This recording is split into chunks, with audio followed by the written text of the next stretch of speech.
Hay traiciones que se descubren con un grito, mientras que otras salen a la luz con una puerta entreabierta a las 3 de la madrugada, una frase dicha en voz baja, y el corazón de una mujer embarazada partiéndose en 1000 pedazos sin hacer ruido. Si me contáis esta historia con un café delante, os juro que seguiría sin saber qué duele más. Si las palabras que ella tuvo que escuchar en la oscuridad, o la frialdad brutal de lo que hizo justo después. Esta es la historia de Laia, una abogada de 30 años que, con 12 semanas de embarazo, dejó de ser la esposa que aguanta para convertirse, en apenas 4 segundos, en la mujer que firma. Quédate, porque lo que ella hizo después, nadie en Madrid se lo esperaba. Era un típico martes de octubre en Madrid, con las hojas del retiro empezando a teñirse de cobre. Laia Vidal salía del juzgado con los tacones repicando contra el mármol, llevando una sentencia favorable en el maletín y esa sensación tibia de quien ha vuelto a ganar. A sus 30 años, ya era socia junior en uno de los despachos más temidos del Paseo de la Castellana e intocable en derecho de familia. Entre sus colegas era famosa por argumentar como si llevara siglos haciéndolo, e incluso por sonreír mientras destrozaba a la parte contraria. Esa mañana había desmontado a un marido infiel pieza por pieza, dejándolo con el patrimonio dividido, custodia perdida y una pensión calculada al céntimo. Su clienta, una empresaria de Chueca que llevaba 16 años tragando humillaciones, la abrazó al salir y le susurró al oído que era un ángel con uñas de acero. Laia soltó una risa corta, de esas que suenan con eco y que solo esbozan quienes aún creen que su propia vida está blindada. Y digo, creen, porque la ironía de la vida es cruel. La persona que mejor desmantela los matrimonios ajenos suele ser la última en darse cuenta de que el suyo propio se está cayendo a pedazos. ¿Conocéis esa calma tensa justo antes de la tormenta? Ese momento en el que el café aún te sabe a café, el móvil suena y das por hecho que es él, y tu barriga apenas empieza a notarse bajo la chaqueta del traje. Ese instante engañoso antes de que la vida decida que ya has tenido demasiada paz. Laia subió a su Audi negro aparcado en Cibeles y vio un mensaje de Iago. Mi vida, hoy turno largo. Llego de madrugada. Te quiero. Rematado con un corazón rojo y un emoji de beso. Lo leyó 3 veces y sonrió. El doctor Iago Vega, un cirujano cardiovascular del Hospital Universitario La Paz de 35 años, era el tipo de hombre que entraba en una habitación y parecía que hasta el aire se cuadraba a su alrededor. Tenía los hombros anchos, la mandíbula recta y una sonrisa que había convencido a 2 jefes de servicio, a una junta médica entera y a la propia Laia, durante una boda en Aranjuez 5 años atrás, de que él era diferente al resto. Llevaban casados 4 años y 7 meses, viviendo en un pisazo del barrio de Salamanca con terraza y cuadros de galerías de lavapiés, porque a Iago le encantaba fardar en las cenas de que apoyaba el arte joven.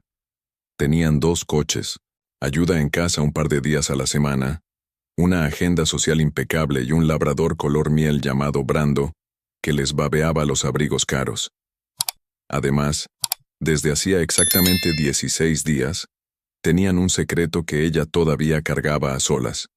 Una segunda rayita en un test de embarazo que descansaba escondido en una caja de joyas, esperando el momento perfecto. El problema era que ese momento perfecto llevaba meses sin asomarse por aquella casa. Laia llegó a casa a las 9:30, saludó el ladrido de Brando, encendió la lámpara del salón y se quitó los zapatos.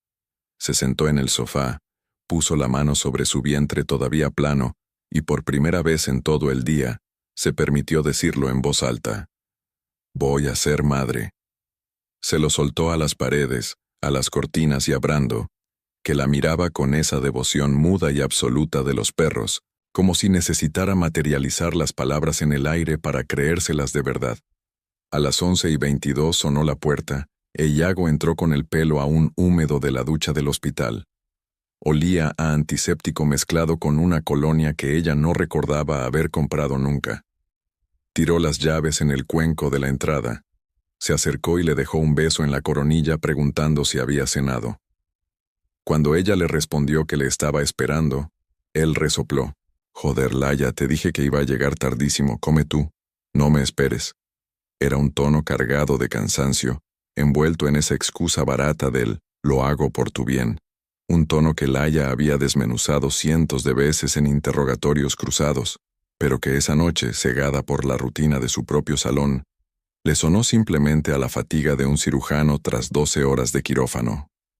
Visto desde fuera, cualquiera de nosotros ya habría hecho saltar las alarmas al notar ese olor a colonia extraña, o esa actitud a la defensiva, pero cuando estás metida hasta el fondo en tu propia historia, el instinto a veces decide mirar hacia otro lado. Le pidió que se sentara un momento, pero él insistió en que necesitaba una ducha. «¿Te has duchado en el hospital?» «Lo huelo», replicó ella. Él se quedó congelado durante medio segundo, solo medio, antes de desenfundar esa sonrisa de cirujano que lo controla todo y sentarse, preguntando, «¿Qué pasa, abogada?» Laia abrió la caja de joyas, sacó el test y lo depositó sobre la mesa baja, justo entre las copas vacías de la noche anterior. Iago lo miró, frunció el ceño y tardó en procesarlo hasta que logró articular un «¿Estás?» Ella le confirmó que estaba de 12 semanas y que la doctora Sandoval se lo había corroborado el día anterior. Y entonces, Iago hizo exactamente lo que haría un marido enamorado. La envolvió en un abrazo, le besó la frente, le susurró que iban a ser padres y que no se lo podía creer, le acarició el pelo y le pidió perdón por sus horas de llegada. Ejecutó cada gesto, cada palabra y cada pausa a la perfección. Lo hizo con tanta maestría que ella fue incapaz de notar que, durante los 3 interminables segundos previos al abrazo, Iago había clavado la mirada en el techo. Y en ese techo, os lo aseguro, no había ni rastro de alegría. Esa noche durmieron abrazados, o al menos eso parecía. Laia cayó rendida primero, apoyando la mejilla en el pecho de él mientras la mano de Iago descansaba sobre su vientre, pero él se quedó mirando al techo durante 1 hora y 7 minutos clavados. A las 2:14 de la madrugada, se deslizó fuera de las sábanas con un cuidado exquisito, caminó hasta la cocina, desbloqueó el móvil y le mandó un mensaje escueto a un contacto guardado como Servicio La Paz, urgencias. El texto decía, «Mañana hablamos. Surgió algo». Brando levantó la cabeza desde la alfombra para mirarlo, pero Iago le mandó callar llevándose el dedo a los labios. Volvió a la cama y se quedó dormido en apenas 4 minutos. Mientras tanto, Laia seguía soñando con la mano protegiendo su barriga, imaginando nombres que aún no había elegido. Y mañana. Mañana sería el día en que, como ella misma pensaría semanas después cuando ya las cenizas no se podían recoger, empezó realmente la verdadera pesadilla. Os voy a contar una cosa de las mujeres embarazadas porque me parece importante decirlo. El cuerpo de una mujer en estado huele cosas que antes le pasaban desapercibidas. Nota cambios de temperatura que antes le daban igual y detecta tonos de voz, microexpresiones y ausencias mínimas. Es un radar biológico en estado de alerta máxima, porque está protegiendo a alguien. Por eso me revienta cuando la gente suelta el típico comentario de «es que las embarazadas se ponen muy intensas». Lo que pasa en realidad es que una mujer encinta desarrolla una visión de rayos X.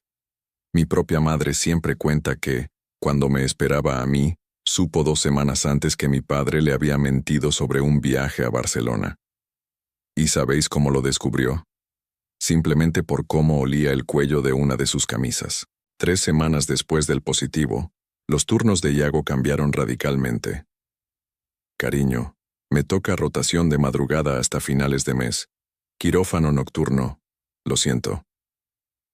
Laia, que estaba sentada a la mesa del desayuno, levantó la mirada del informe que estaba revisando y le preguntó si iba a ser así durante todo el mes.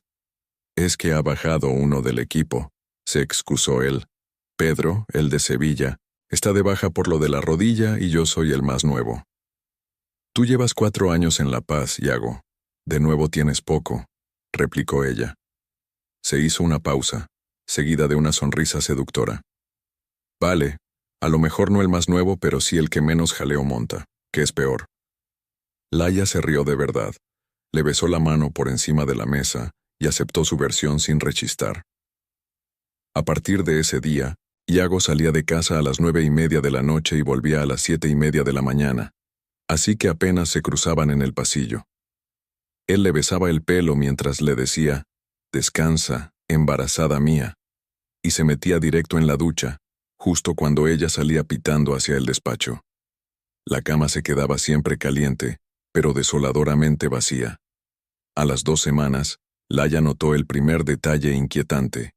Una mañana, al ir a mover el coche de él en el aparcamiento del edificio, encontró un pelo largo, oscuro y ondulado sobre el reposacabezas del copiloto. Es cierto que su pelo era largo, pero también era liso y castaño claro, mientras que aquel cabello era casi negro azabache. Lo tiró por la ventanilla, encendió la radio y subió el volumen para acallar sus propios pensamientos. A los pocos días, surgió otro detalle. Una factura de un restaurante de Chamberí que ella no había pisado en su vida. La encontró doblada en el bolsillo de un pantalón justo antes de meterlo en la lavadora. Marcaba una cena para 2 con 5 copas de vino, fechada un lunes a la 1:30 de la madrugada. «Oye, Iago, ¿estuviste el lunes en el Argonauta?», preguntó ella como quien no quiere la cosa. Él dudó un segundo antes de responder. «¿Ah, sí? Con Marcos de cardio. Liamos la noche después del turno». «¿Por?». Laia sonrió con disimulo y zanjó el tema con un por nada. Y ahí, aunque tendría que reconocerlo meses después en silencio y con vergüenza, Laia ya empezaba a saber la verdad. Su intuición se despertaba de golpe, sintiéndolo en la boca del estómago y activando ese radar biológico del que hablábamos antes.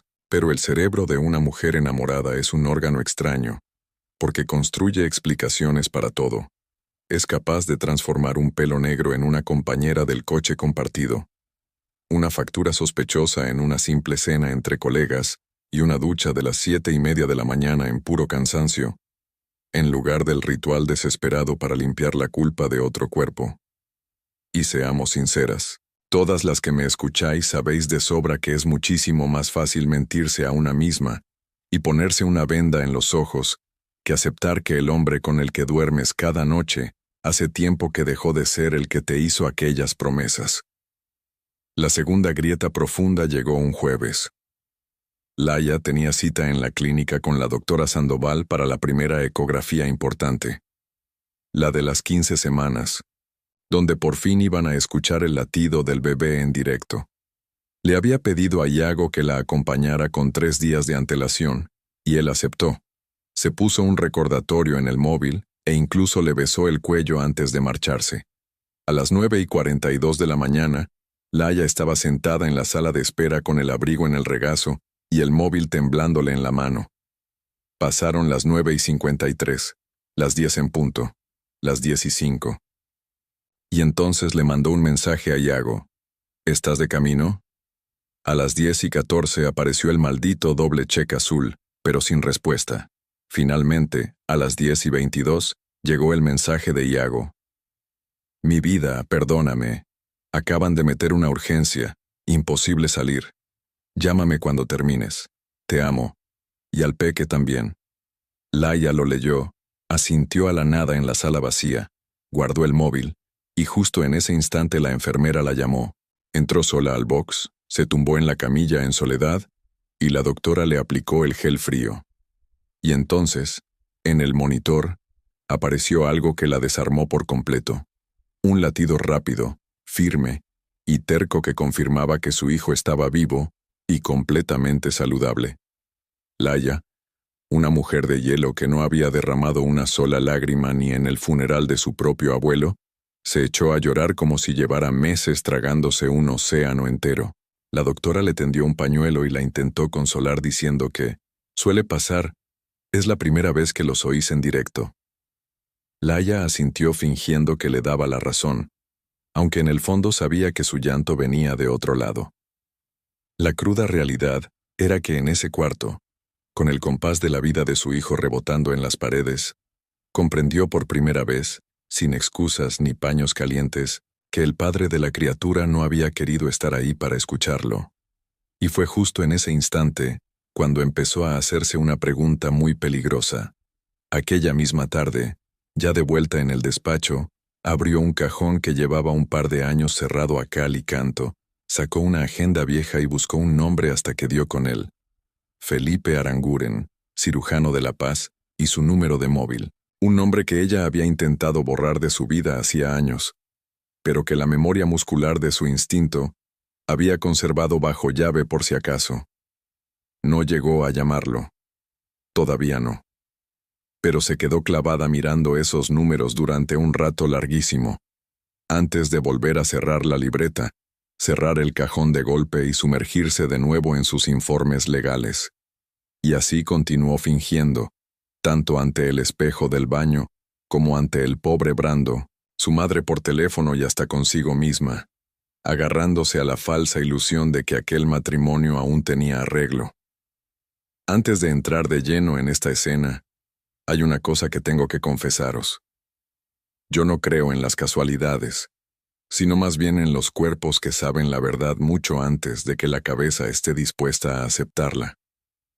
Y la noche que os voy a contar es exactamente eso, el cuerpo de Laia arrastrándola hacia el único sitio donde su mente se negaba a ir.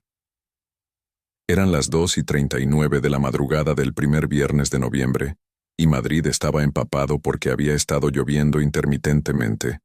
Las farolas reflejaban charcos largos en la calle Velázquez, mientras Laia, que llevaba 2 horas dando vueltas en la cama sin poder conciliar el sueño, decidió levantarse. Se puso una sudadera enorme de Yago encima del pijama.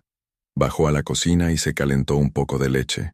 En medio de ese silencio, sosteniendo el cuenco humeante y con Brando mirándola desde la alfombra, sintió un vuelco en el estómago inexplicable, un calor tenso en la nuca y las palmas de las manos heladas.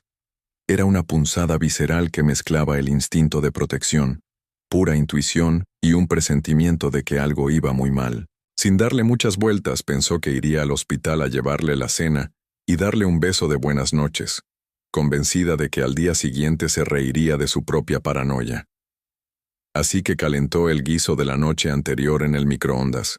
Lo preparó en un tupper con un buen trozo de pan, metió todo en una bolsa de tela y cogió las llaves del coche. Se abrochó un abrigo largo sobre el pijama, le dio un beso en la cabeza a Brando, que soltó un ladrido muy bajito, y salió por la puerta. Cualquiera que haya conducido por Madrid de madrugada, sabe que tiene un silencio que no se parece al de ningún otro sitio. El asfalto brilla bajo las luces nocturnas, los semáforos cambian a verde aunque no haya ni un alma cruzando, y las farolas zumban con un zumbido eléctrico persistente. El coche de Laia bajó por Velázquez, cruzó la Castellana, y a las 3:17 en punto, se adentró por la rampa del aparcamiento del Hospital de La Paz. Después de 5 años de matrimonio, cenas de Navidad y fiestas de fin de residencia, ella se conocía las instalaciones de memoria, tanto que hasta Pilar, la recepcionista del turno de noche, la saludó por su nombre sorprendida. «Doña Laia, ¿qué hace usted por aquí a estas horas?» Ella, esbozando su mejor sonrisa casual, le explicó que le traía la cena al cirujano que se creía capaz de aguantar toda la noche con un triste bocadillo de máquina. Pilar soltó una carcajada cómplice y le indicó que subiera a la sala de descanso del bloque quirúrgico, en la 4ª planta. El viaje en ascensor duró 4 eternas plantas hasta que las puertas se abrieron de par en par, revelando un pasillo inmaculadamente blanco que olía a desinfectante puro, iluminado por una luz fluorescente que parpadeaba al fondo. Laia caminó con sus tacones bajos, una costumbre que se había puesto sin pensar, repicando suavemente contra el linóleo. Pasó de largo por la sala de espera de familiares, que estaba totalmente desierta, y bordeó el control de enfermería donde una trabajadora dormitaba ajena, a todo apoyada en el mostrador. Al llegar al pasillo de descanso médico, se encontró con 5 puertas. La segunda, que tenía el cartel girado en ocupado, llevaba el nombre escrito a rotulador, Dr. I. Vega. Laia sonrió tiernamente, dudando entre despertarlo con un beso sorpresa o simplemente dejarle el tupper sobre la mesa escribirle una nota romántica y mandarle un mensaje desde el coche para no arruinar su descanso. Acercó la mano a la manilla, pero justo en ese milisegundo, escuchó la voz de su marido en el interior. Sonaba susurrada, pero lo suficientemente nítida como para paralizarla en seco. Martina, en serio, eres muchísimo mejor que ella, no tiene comparación. Laia se quedó de piedra. Su mano flotaba a centímetros del pomo y la bolsa de tela colgaba inerte de su codo, mientras el bebé que llevaba dentro seguía durmiendo en aguas calientes, completamente ajeno a que su mundo se acababa de hacer añicos. Entonces le respondió una voz de mujer joven, acompañada de una risa seductora y grave. «¿Y aún así sigues durmiendo en su cama, Iago?» Él no dudó. «No por mucho tiempo más, te lo prometo. Ven aquí». Tras esa brutal declaración, solo se escuchó el roce urgente de la ropa, seguido por un par de gemidos ahogados que delataban un choque de bocas. Laia, movida por un masoquismo inconsciente, empujó la manilla un solo centímetro, lo justo y necesario para que la puerta cediera en silencio y dibujara una rendija letal. Y entonces lo vio con sus propios ojos. Iago estaba recostado en el sofá pequeño de la sala, con la bata blanca abierta de par en par sobre los hombros. Encima de él, montada a horcajadas, había una mujer de pelo negro, largo y ondulado, exactamente el mismo pelo oscuro que había encontrado en el coche, con el uniforme azul clarito de enfermera a medio bajar. Las manos de Iago agarraban con fuerza la cintura de la chica, mientras se devoraban en un beso largo y hambriento, como si llevaran semanas practicándolo a escondidas, comportándose como si esa sala del hospital fuera su picadero personal. Laia dejó de respirar durante 6 interminables segundos, y de repente, su propia mano traidora retrocedió, permitiendo que la puerta volviera a encajar en el marco. Lo hizo con un cuidado absurdo, ridículo y tremendamente doloroso, casi como si todavía sintiera la necesidad de proteger a su marido y evitar que se enterara de que su esposa embarazada le había llevado la cena. Ese instinto estúpido de cerrar la puerta sin hacer ruido. Ese gesto lo conocemos todas. Es el último acto de piedad de la mujer que todavía se creía esposa. Porque, os doy mi palabra, la mujer que dio media vuelta y empezó a alejarse por ese pasillo aséptico ya era una persona completamente distinta. Caminó como un autómata hasta el ascensor, pulsó el botón y entró. Fue justo al cerrarse las puertas, cuando vio su propio rostro desencajado reflejado en el espejo del fondo, que las rodillas le fallaron por completo. Se apoyó contra el metal frío y deslizó su cuerpo lentamente hasta quedar sentada en el suelo de la cabina, abrazando el tupper caliente entre las piernas y clavando la mano izquierda sobre su vientre. Una avalancha de hielo absoluto la sepultó. Un frío glaciar que nacía desde lo más profundo del pecho y le congelaba las venas, dejándola hueca por dentro. Y fue en ese pozo helado donde una frase entera se formuló en su cabeza, redactada con la frialdad implacable de un escrito judicial. Voy a destruirlo, y lo voy a hacer con elegancia. Cuando el ascensor llegó a la planta 0, Pilar levantó la vista desde la recepción y, alarmada, le preguntó si se encontraba bien. Laia se puso de pie, se alisó las arrugas del abrigo y, tirando de un autocontrol sobrehumano, sonrió. Estaba durmiendo. No he querido despertarlo. Mintió con una naturalidad pasmosa. La recepcionista suspiró admirada. Vaya hombre con suerte tiene usted. Laia ni siquiera parpadeó. Sí, Pilar. Vaya hombre con suerte tengo. Salió al exterior y dejó que el frío de la madrugada le abofeteara las mejillas. Cruzó el asfalto del aparcamiento, se encerró en el coche y dejó el tupper abandonado en el asiento del copiloto. Solo entonces apoyó la frente contra el volante y lloró con la boca abierta, ahogando los sollozos y soltando todo el dolor durante exactamente 4 minutos, ni un segundo más, porque a partir del minuto 5 iba a ponerse a trabajar. Al 4 minuto y 17 segundos, agarró el móvil y buscó el contacto que llevaba 2 años cogiendo polvo en su memoria. Felipe Aranguren. y pulsó el botón de llamada. Felipe Aranguren vivía en un pisito en el barrio de Chamberí, concretamente en la calle Trafalgar, segundo derecha, justo enfrente de una panadería que levantaba la persiana a las 5:30 de la mañana. Tenía 33 años, acababa de ser nombrado jefe adjunto de cirugía torácica en La Paz, y, a las 3:29 de la madrugada, dormía a pierna suelta con el móvil descansando en la mesilla, programado en no molestar, excepto para sus contactos favoritos. En esa lista VIP solo había 3 números: el de su madre, el de su hermano mayor y un tercero que llevaba 2 largos años sin iluminar la pantalla. Pero a las 3:29, ese tercer número sonó. Felipe abrió los ojos de golpe y tardó apenas un par de segundos en ubicar dónde estaba y qué ocurría. Miró la pantalla del móvil, leyó el nombre y se quedó congelado. Laya. Se incorporó de un salto, agarró el teléfono y descolgó sin atreverse a respirar. ¿Laya? Al otro lado de la línea. El silencio pesaba toneladas. Lo único que le llegó fue el eco de una respiración entrecortada, el sonido inconfundible de una mujer intentando tragarse las lágrimas y fracasando en el intento. «Laya, ¿dónde estás?», repitió él. «Felipe», murmuró ella, y la voz se le quebró en la primera sílaba.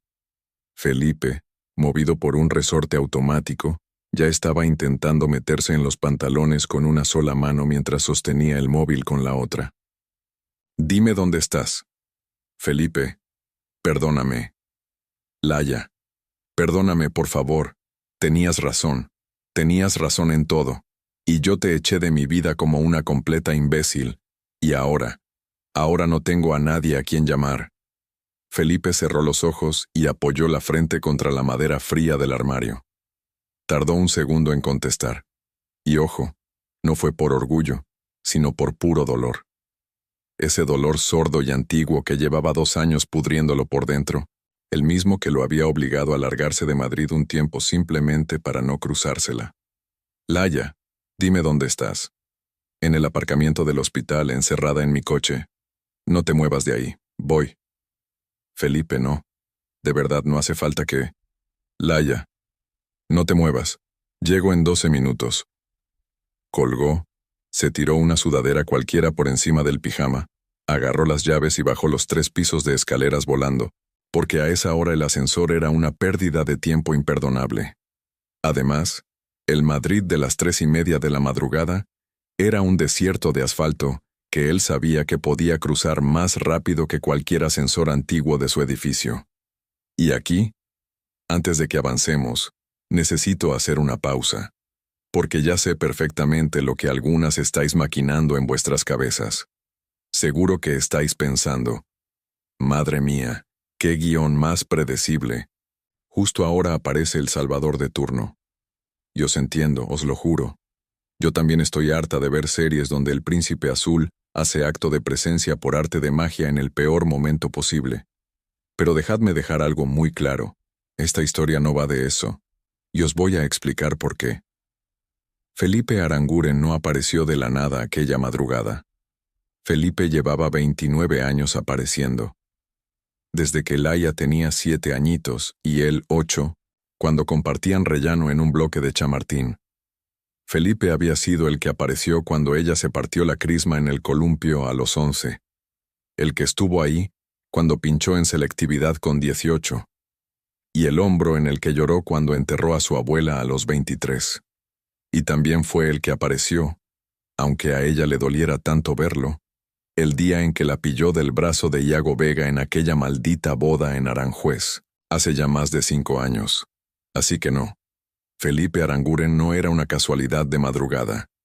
Había aparecido porque llevaba 2 años agazapado en la sombra, incluso desde otro continente, esperando una llamada que había ensayado 1000 veces en su cabeza, pero que jamás se atrevió a desear en voz alta, porque desear esa llamada implicaba desear que a ella le rompieran el corazón. A las 3:42 clavadas, Felipe entró derrapando en el aparcamiento de La Paz. Laya seguía petrificada dentro del coche, con las manos agarrotadas sobre el volante. el ridículo tupper de comida en el asiento del copiloto y la luz interior encendida como un faro de auxilio. Felipe se acercó y golpeó el cristal con los nudillos, muy suave, un par de veces. Laia levantó un rostro surcado de lágrimas y desbloqueó la puerta.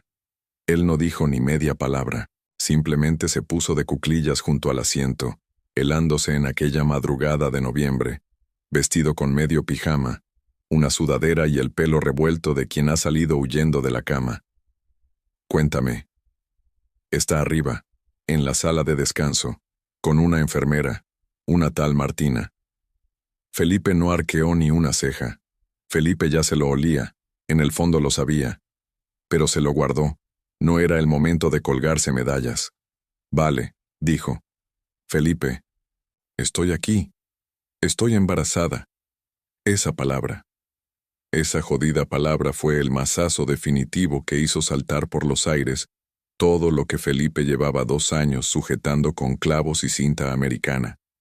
Cerró los ojos con fuerza, tragó aire, buscó la mano de Laia y se la apretó. Luego, con la misma delicadeza, la soltó. No hubo beso en la frente. No hubo abrazo paternalista. No hizo absolutamente nada de lo que un hombre supuestamente enamorado, con la oportunidad dorada de hacerse el héroe, habría intentado. En lugar de eso, hizo algo mucho mejor. Laia, mírame a los ojos. ¿Qué quieres hacer ahora? No lo sé. Sollozó ella. Sí lo sabes de sobra. Eres tú la que lleva 10 años desmontando matrimonios putrefactos como este a diario. Sabes perfectamente lo que vas a hacer. Laia tragó saliva, parpadeó un par de veces y clavó la mirada en él. Quiero destruirlo. Felipe asintió con una calma letal. Vale. ¿Cómo? Con elegancia. Bien. Y necesito tiempo. Unos cuantos días para prepararlo todo. ¿Necesitas que yo haga algo? Solo necesito que estés. Fue entonces cuando Felipe esbozó una sonrisa. La primera de toda la noche. Una sonrisa chiquitita, cansada y cargada de historia. Llevo 29 años haciendo exactamente eso, Laia. Esta frase, chicas. Esta frase es para enmarcarla. Os doy permiso para darle al pause, leerla 2 veces y soltar unas lagrimitas si hace falta, que os prometo que yo estoy igual, y aquí nadie os va a juzgar. Hicieron el camino de vuelta cada uno en su coche. Felipe no le quitó el ojo de encima y la escoltó hasta el portal en el barrio de Salamanca. Aparcó a un lado y esperó paciente hasta verla entrar. Laia cruzó el umbral de su casa a las 5:02. Brando salió a recibirla arrastrando la cola soñoliento. Se quitó el abrigo pesado, tiró el tupper directamente al cubo de la basura, sin molestarse en abrirlo, y se metió bajo el agua ardiendo de la ducha durante 40 minutos eternos. Luego, se puso un pijama limpio y se hizo un ovillo en el sofá. A las 6:30, el ruido inconfundible de la llave girando en la cerradura la puso en alerta. Era Iago. Entró silbando alegremente un tema de Pablo Alborán, oliendo a gel barato del hospital y a una colonia ajena que se clavaba en la nariz. Mi vida, ¿qué haces despierta? Laia se incorporó y sonrió. Sonrió tensando cada puto músculo de su cara. Una sonrisa tan perfectamente fabricada que ni ella misma entendió de dónde sacó la fuerza para pintársela. Te estaba esperando, amor.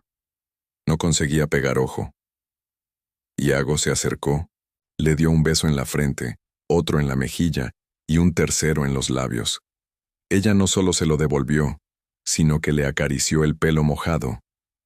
¿Cómo ha ido la noche? Uf, larguísima, una urgencia detrás de otra. Estoy destrozado, cariño. Ven, métete en la cama y descansa. Te preparo el desayuno rico cuando te despiertes. Te quiero, embarazada mía. Y yo a ti, Iago. Y fue justo ahí, en ese instante en el que él se desnudaba en el dormitorio para meterse en una cama, que aún apestaba a su amante Martina, cuando Laia abrió el cajón de la mesilla, sacó una libreta impoluta y en la primera página trazó con su impecable caligrafía de abogada: Plan A. 5 días. Patrimonio, custodia, lugar de entrega. Y debajo, remarcado con 2 líneas gruesas, que el día que lo descubra, no pueda hacer absolutamente nada. A las 7:30, Laia salía por la puerta rumbo al despacho. Iba perfectamente maquillada, subida a sus tacones de siempre, enfundada en su mejor traje y con una libreta letal escondida en el maletín. Atrás quedaba Yago durmiendo a pierna suelta, con la sonrisa del que se cree intocable y la conciencia más limpia que el cristal. Y mientras todo esto pasaba, en un pequeño piso de Chamberí, Felipe Aranguren llevaba horas sentado en la cocina, frente a una taza de café negro y amargo, viendo cómo el sol despuntaba sobre los tejados de Madrid. Se había hecho una promesa inquebrantable a sí mismo. Esta vez no iba a dar ni un solo paso en falso que ella no le pidiera explícitamente. Esta vez iba a esperar su turno. A las 9:10 de la mañana del lunes siguiente a aquella madrugada atroz, Laia entró en el despacho de Carmen Esteves, su socia, su mentora y la única persona en todo Madrid a la que llamaba jefa, sin un ápice de ironía, con 2 cafés humeantes y una carpeta verde bajo el brazo. «Cierra la puerta», le ordenó Carmen.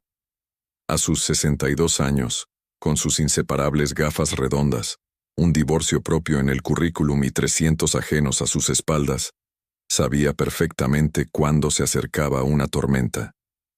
Cerró la puerta a ella misma y sentenció: «Dime. Necesito que esto no salga de aquí. Soy abogada, Laia, y soy tu jefa. ¿Qué pasa?» Iago me engaña. Desde hace meses. Lo confirmé el viernes de madrugada. Estoy de 12 semanas y 2 días. Y quiero divorciarme teniendo absolutamente todo atado antes de que él tan siquiera intuya que lo sé. Carmen ni siquiera parpadeó.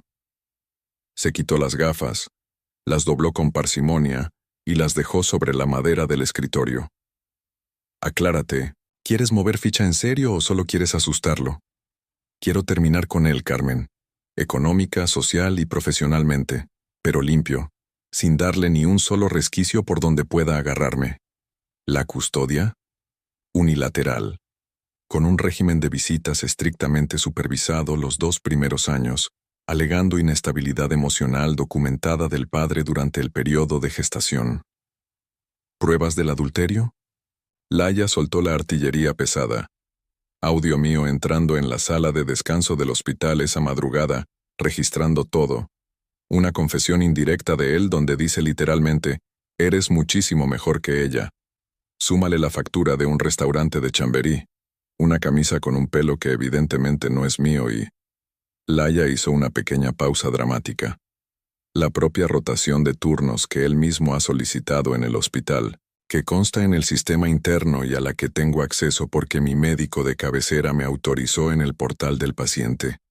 Carmen levantó una ceja. ¿Y el patrimonio? Nuestra casa del barrio de Salamanca, los pisos de Aravaca, una clínica privada en la que tiene un 25% de participación, 2 coches de alta gama, su cartera de inversiones en bolsa, y por si fuera poco, sospecho que tiene una cuenta en Andorra de la que jamás me ha hablado, pero a la que le vi hacer una transferencia desde nuestro ordenador hace unos 8 meses. Carmen volvió a ponerse las gafas, muy despacio, saboreando el momento. Laia, dime. Eres una grandísima hija de puta, hija mía, y te lo digo con todo el cariño del mundo. Laia se echó a reír. Fue la primera carcajada genuina y real desde aquella maldita madrugada. Carmen, ¿qué quieres ahora? Necesito que los papeles estén redactados e impecables para el jueves por la noche, y necesito a un mensajero muy discreto para entregarlos el lunes, puntualmente a las 10 de la mañana, en su despacho del hospital. ¿En su despacho? Exacto, en su despacho, delante de la secretaria, de todos sus compañeros, en las narices del jefe de servicio, y si hay suerte y Dios existe, también delante de Martina. Carmen esbozó una sonrisa ancha y lenta, la sonrisa de una loba vieja que ha visto de todo. Hija mía, en mis 30 años de profesión, este va a estar sin duda en mi top 5. Lo tendrás. Y llegados a este punto, a ti que me estás viendo, que sé que estás ahí con el café en la mano o cenando algo rápido, te estará rondando por la cabeza. Madre mía, yo en su lugar me bajo del coche en el hospital y le cruzo la cara allí mismo. Y es normal. El primer instinto siempre es ese. Pero aquí está la gran diferencia. La rabia que explota al momento destruye a la otra persona durante 10 míseros segundos. La rabia planificada, en cambio, la destruye durante los próximos 10 años. Laia, como buena estratega, eligió la segunda. Y yo, honestamente, creo que cualquiera de las dos reacciones estaría más que justificada, pero seamos sinceras. Solo una de ellas te garantiza salir por la puerta grande, y no en la página de sucesos. Esa misma semana, Laia puso en marcha 4 frentes en paralelo. El lunes por la tarde, adelantó su cita con la doctora Sandoval para conocer el resultado de la ecografía. El latido era perfecto. Era un niño. Bueno, un niño con un 90% de probabilidad, matizó la doctora. Laia salió de la consulta deshecha en lágrimas, esta vez de pura emoción, y le mandó a Felipe un escueto mensaje de 3 palabras. Es un niño. Él tardó exactamente 40 segundos en responder. Cuida de los dos. Estoy. El martes, Laia movió su segunda ficha. Invitó a la madre de Iago a comer al mítico Café Gijón. Fueron 3 horas largas de charla, regadas con vino blanco, hablando sobre la familia, los pormenores del embarazo y el futuro, hasta que entre el segundo y el tercer plato, Laia dejó caer la bomba. Sofía, sabes que te quiero como a una madre, y precisamente por eso, quiero avisarte de algo antes de que estalle todo. Tu hijo y yo vamos a tener un problema muy serio en los próximos días. No quiero que elijas y tampoco tienes por qué hacerlo, pero necesito que escuches de mi propia boca que yo jamás, pase lo que pase entre Iago y yo, te voy a separar de mi hijo. Sofía Vega, a sus 67 años y curtida por una vida entera tapando las carencias de su único hijo, la miró fijamente a los ojos. Se tomó su tiempo antes de responder. Hija, ¿qué ha hecho ahora? Te lo contaré cuando explote todo. Hoy solo quería que supieras esto de antemano. Sofía le agarró la mano por encima del mantel, se la apretó con fuerza y murmuró. Siempre supe que había salido demasiado a su padre. No hubo más preguntas. Pidió un chupito de orujo y brindaron en silencio. El miércoles fue el turno de las finanzas. Laia se sentó en el ordenador del salón, el mismo que Iago usaba para hacer las declaraciones de la renta. Y gracias a la pericia de un técnico informático de confianza de Carmen, se descargó el historial bancario completo de los últimos 5 años. La cuenta común, las individuales declaradas y, bingo, la dichosa cuenta en la entidad andorrana que jamás había pisado una declaración fiscal. Lo volcó todo en un disco duro externo y lo escondió físicamente bajo 7 llaves en el despacho de su jefa. El jueves, Carmen cumplió su promesa y le entregó 3 carpetas explosivas: la demanda de divorcio formal, la solicitud de medidas provisionales urgentes para asegurar la custodia, pensión y el uso de la vivienda, y la joya de la corona, una orden judicial preventiva para bloquear todas las cuentas mientras se investigaba el capital oculto en Andorra. Está todo listo, firmado, sellado y con el mensajero pagado para que entre por esa puerta el lunes a las 10 en punto. Laia suspiró aliviada. Gracias, Carmen. A mí no me des las gracias, Laia. Tú dedícate a disfrutar del espectáculo el lunes. Esa misma noche, para colmo de cinismo, Iago llegó a casa mucho antes de lo habitual. Eran las 11 cuando entró por la puerta, luciendo una de sus características sonrisas y agitando una caja blanca de la pastelería Mallorca. Mi vida, hoy he conseguido salir antes. He traído pasteles. Vamos a cenar como Dios manda. Laia salió del baño enfundada en su albornoz blanco, con el pelo húmedo recogido, y le regaló la mejor sonrisa de su vida. Una sonrisa tan impostada que, tiempo después al recordarla, apenas se reconocería a sí misma. ¡Qué detallazo, amor!, ronroneó. Cenaron tranquilamente, Iago le contó un chiste malísimo. Ella fingió reírse a carcajadas y le acarició la mano con ternura. Le preguntó qué tal había ido en quirófano, y él se explayó detallando una operación complicadísima a un paciente de Móstoles, mientras ella asentía embelesada. Más tarde, en la cocina, lo besó mientras él terminaba de fregar un par de platos. Iago la miró con esa intensidad ensayada que él creía tan profunda. Laia. Sé que estos últimos meses he estado muy raro. Ya sabes, los turnos locos, el estrés de siempre, todo eso. Pero que sepas que te quiero muchísimo. Y al Peque también. Te prometo que vamos a estar bien. Laia no parpadeó. Le sostuvo la mirada, asintió despacio y le contestó. Iago. Lo sé. Estaremos muy bien. Y lo volvió a besar. Un beso largo y profundo.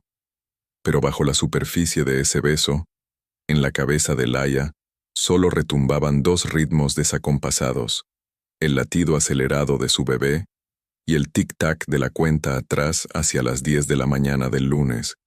Porque, no nos engañemos, la sonrisa más letal y peligrosa del mundo no es la de tu peor enemigo. Es la sonrisa de una mujer que ya ha dictado sentencia y que, por puro cálculo, tiene que aguantar 3 días más mirándote a la cara como si no pasara nada. El sábado la historia se repitió. Iago volvió a desaparecer excusándose en otro turno largo, mi vida. Laia asintió comprensiva y aprovechó esa misma noche para meter en cajas, en el más absoluto de los silencios, una buena parte de su armario, sus libros favoritos, los portarretratos con fotos de su madre y la pequeña urna con las cenizas de su perra.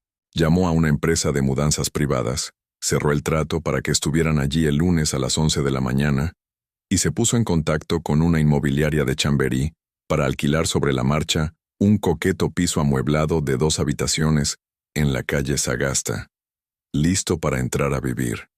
El domingo, tiró de manual y fingió unas migrañas horribles, pasándose el día postrada en la cama. Iago le llevó paracetamol, agua y le dio un beso compasivo en la frente, susurrando un «pobre embarazada mía». «Gracias, amor», repuso ella en un hilo de voz. A las 11 de la noche, justo antes de quedarse dormida, Laia se quedó mirando fijamente el techo en la penumbra, exactamente igual que hizo Iago aquella primera noche en la que le confesó su embarazo. Acarició su vientre hinchado y en un susurro apenas audible, le habló directamente a su bebé. «Mañana, Peque. Mañana papá va a descubrir que mamá no es ninguna tonta». Se quedó frita en 6 minutos de reloj.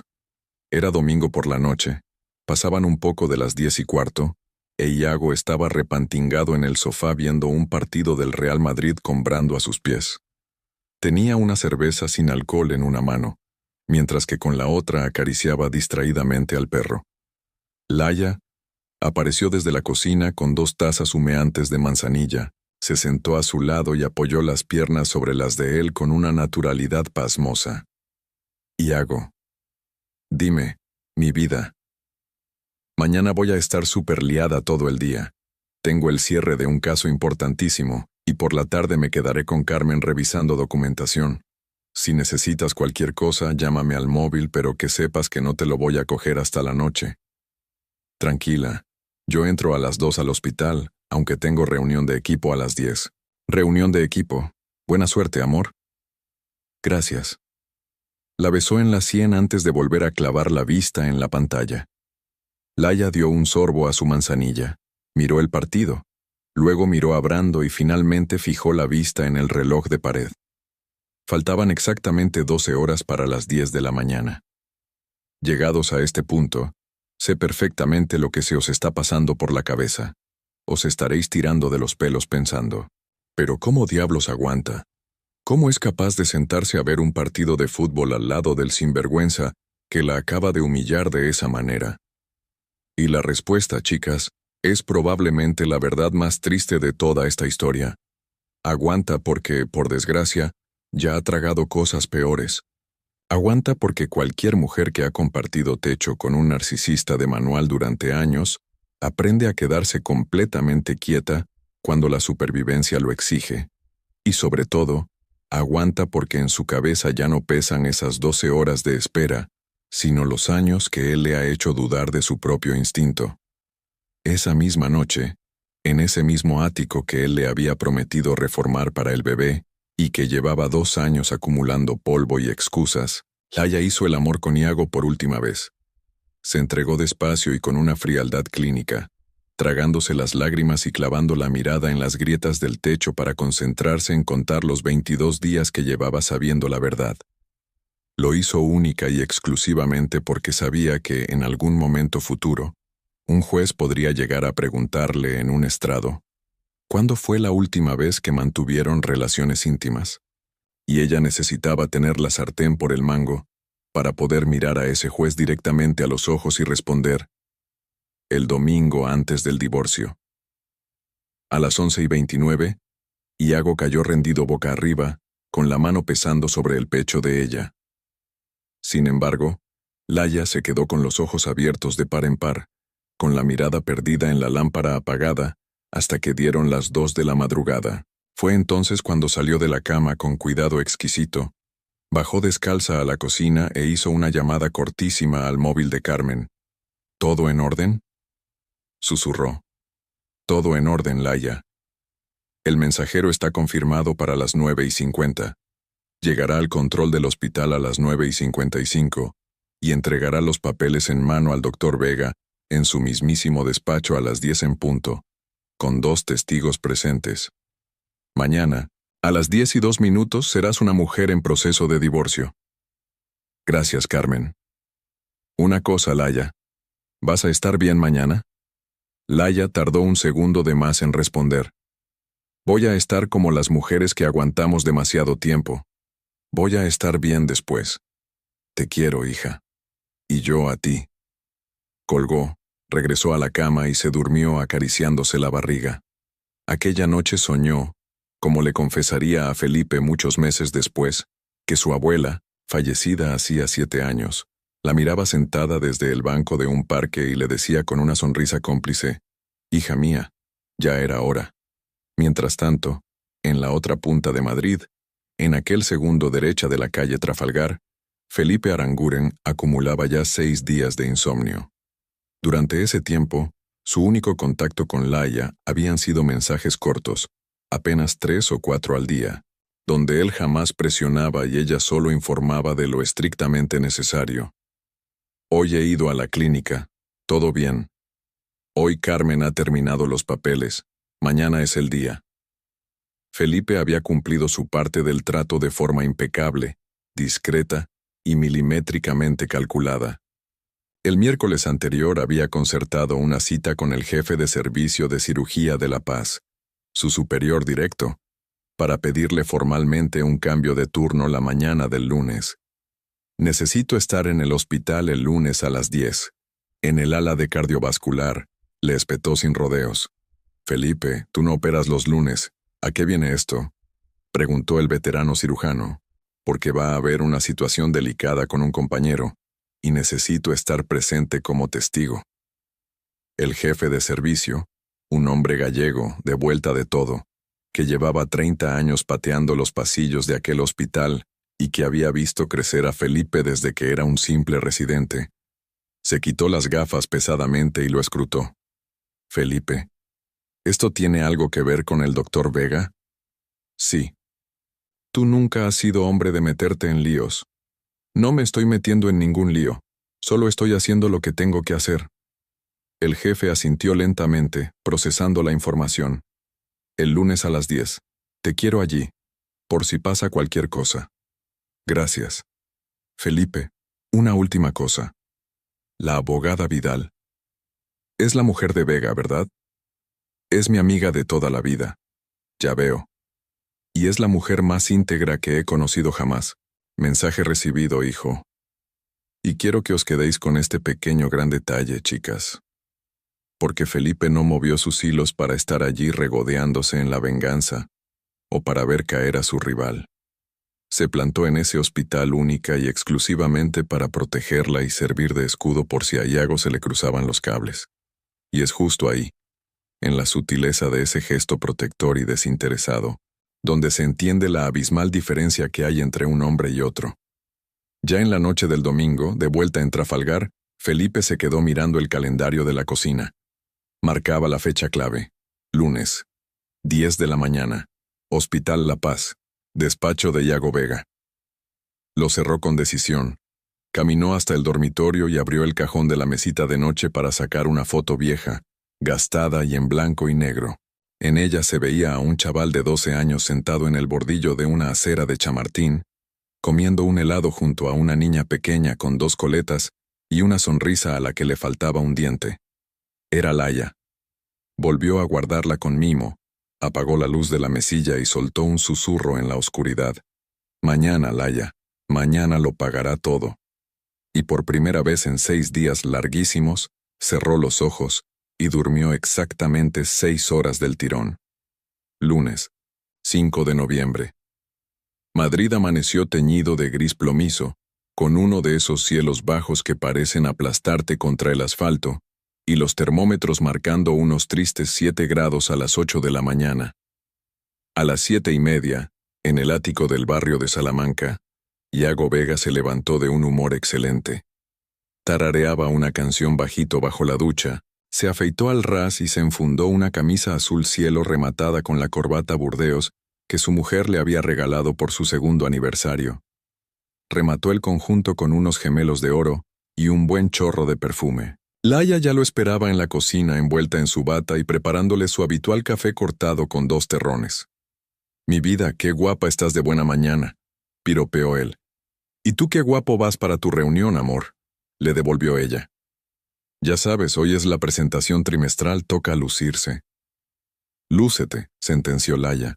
Se dieron un pico rápido. Iago agarró las llaves del coche, el maletín de piel, el café en su vaso térmico, y salió por la puerta silbando una melodía que Laia ya ni recordaba haber escuchado antes. A las 8:52, el coche de Iago se deslizó por la rampa del aparcamiento del Hospital Universitario La Paz. Saludó al vigilante de seguridad, subió radiante al ala de cardiovascular, le dio los buenos días a 3 compañeros en el pasillo, entró en su despacho y encendió el ordenador. A las 9:10, Martina, con el uniforme inmaculadamente planchado, estrenando perfume y esbozando una sonrisa a medio gas, pasó por delante de la puerta con una carpeta bajo el brazo, tocó con los nudillos y entró sin esperar respuesta. «Doctor Vega, enfermera Cano, ya están preparados los pacientes para la reunión». «Gracias, Martina». Ella le dedicó una última sonrisa cómplice antes de salir y cerrar la puerta tras de sí. A las 9:29, Iago caminó con paso firme hacia la sala de juntas para la reunión clínica semanal. Allí lo esperaban 12 médicos, 3 enfermeras, su jefe de servicio y su antiguo residente. Y justo en una esquina de la última fila, como una sombra paciente, estaba Felipe Aranguren, puntual, con una libreta, un bolígrafo y la mirada clavada en él, sin haber mediado ni un simple saludo. Iago expuso 2 casos clínicos, derrochaba seguridad, modulaba la voz a la perfección e incluso se permitió soltar una broma.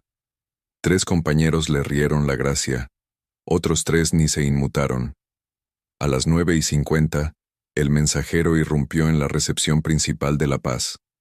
Iba de traje gris, llevaba una carpeta de color crema bajo el brazo y una acreditación colgada del cuello. Se acercó a Pilar, la misma Pilar que el viernes de madrugada había dejado pasar a una esposa desvelada con un tupper, y le indicó que necesitaba subir al ala de cardiovascular para entregar documentación judicial estrictamente en mano al doctor Iago Vega. Pilar comprobó sus credenciales, descolgó el teléfono y llamó arriba. «Está en reunión hasta las 10, pero termina puntual. Suba», le indicó. A las 9:57, el mensajero ya estaba de pie en el pasillo, frente a la puerta del despacho de Iago, sosteniendo la carpeta crema como quien sostiene una bomba de relojería. A las 10 en punto, Iago salió de la sala de juntas, riéndose a carcajadas con su jefe de servicio por un comentario sobre el último partido del Atlético de Madrid. Felipe caminaba un par de pasos por detrás, en silencio, con la libreta cerrada. Al doblar la esquina y enfilar hacia su despacho, Iago vio al hombre del traje gris plantado frente a su puerta. Frunció el ceño y levantó una mano. ¿Sí? ¿Doctor Iago Vega? Preguntó el mensajero. Soy yo. Le traigo una notificación judicial. Por favor, identifíquese. Iago se quedó congelado durante un segundo. Solo uno. Inmediatamente después, tiró de galones y desenfundó esa sonrisa amable y profesional, la misma que usaba para tranquilizar a las familias en la sala de espera, mientras sacaba su DNI. ¿De qué se trata? No estoy autorizado a revelar el contenido. Solo debo entregárselo en mano. Firme aquí, por favor. Iago garabateó su firma, recogió la carpeta crema y sopesó su volumen. A su alrededor, la escena había congregado un pequeño público. 3 médicos, 2 enfermeras y su secretaria se habían detenido en el pasillo a observar. Y al fondo, apoyado despreocupadamente contra la pared y con los brazos cruzados, aguardaba Felipe. Iago abrió la carpeta. Primera página. Membrete oficial. Sello del Juzgado de Primera Instancia número 14 de Madrid. Demanda de divorcio contencioso y solicitud de medidas provisionales urgentes. Demandante, Laya Vidal Aribau. Demandado, Iago Vega Maroño. Motivo. Causa atribuible al cónyuge. Artículo 81 del Código Civil. Pruebas adjuntas. Documento sonoro número 1. Factura número 1. Registro de turnos hospitalarios. Transferencia bancaria a entidad extranjera no declarada. Cuenta Andorra. Fotografía de puerta de sala de descanso bloque quirúrgico con marca temporal verificada. A medida que leía, la cara de Iago fue perdiendo el color, pero no de golpe, sino a oleadas, como cuando el yeso de una pared se pudre por dentro, aunque la pintura todavía intente aguantar por fuera. Pasó la página. Solicitud de custodia unilateral del menor por nacer, justificada por inestabilidad emocional documentada del padre durante la gestación y conducta adúltera en el lugar de trabajo con riesgo de exposición a terceros. Pasó otra página. Solicitud preventiva para bloquear inmediatamente todas las cuentas bancarias, haciendo mención expresa a la cuenta en Andorra. Y pasó a la última página. Era una fotografía. Una imagen de la puerta cerrada de la sala de descanso, tomada el viernes a las 3:22 de la madrugada, validada con un sello notarial digital. Y justo detrás de la foto, una hoja en blanco con una única línea de texto transcrita y en negrita. Martina, en serio, eres muchísimo mejor que ella. No tiene comparación. Iago levantó la vista del papel y buscó los ojos de Felipe. Y Felipe le devolvió la mirada. Impasible, gélido, sin mover un solo músculo. Fue en ese preciso milisegundo cuando Iago entendió absolutamente todo. Es justo aquí, chicas, en este silencio espeso de pasillo de hospital, donde a Iago le cayó encima el peso de la elegancia que Laya había acumulado durante 10 largos días.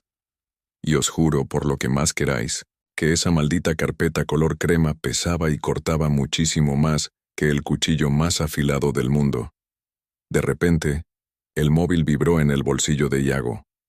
Lo sacó con unas manos que empezaban a temblar de forma incontrolable. Era una llamada entrante de Laya. Descolgó el teléfono sintiendo los ojos de sus compañeros clavados en la nuca. Laya, balbuceó. Hola, Iago. La voz de ella sonaba dulce, plácida. Era la voz de sus 5 años de matrimonio. La voz de los desayunos con café cortado y 2 terrones.